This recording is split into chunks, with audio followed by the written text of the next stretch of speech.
एक गांव में नानक जी ठहरे हुए थे। वहां एक डाकू रोज उनके उपदेश सुनने आने लगा। डाकू बहुत ध्यान से नानक जी की बातें सुनता था।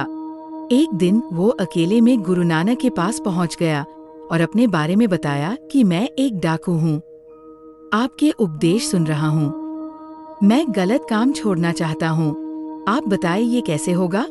नानक जी ने कहा कि इसका तो एक ही तरीका है, तुम्हें खुद सोचना है और ये बुरी आदतें छूट जाएंगी। बार बार सोचो मुझे बुराई छोड़नी है, मुझे बुराई छोड़नी है, तो ये आदत छूट जाएगी। गुरु नानक जी की बातें सुनकर डाकू उस समय तो चला गया, लेकिन कुछ दिन बाद वो वापस आया और बोला कि मेरी बुरी आदतें तो छूट ही नहीं रही हैं। गुरु नानक ने कहा कि अब से एक काम करना, जब भी कोई बुरा काम करो तो रोज उस काम के बारे में किसी न किसी को जरूर बताना।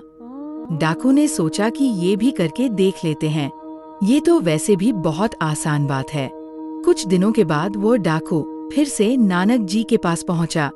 नानक जी ने उसे देखते ही पूछा कि तुम्हारी बुरी आदतें दूर हुई या नहीं। डाकू बोला कि आपने जो तरीका बताया था वो तो बहुत मुश्किल था।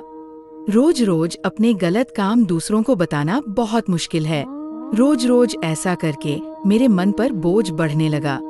मैं अपने गलत काम दूसरों को बताकर तंग हो गया था, तो मैंने संकल्प ले लिया कि अब से मैं गलत काम करूंगा ही नहीं। संकल्प लेने के बाद से मैंने कोई गलत काम नहीं किया और मेरी बुरी आदतें दूर हो गई।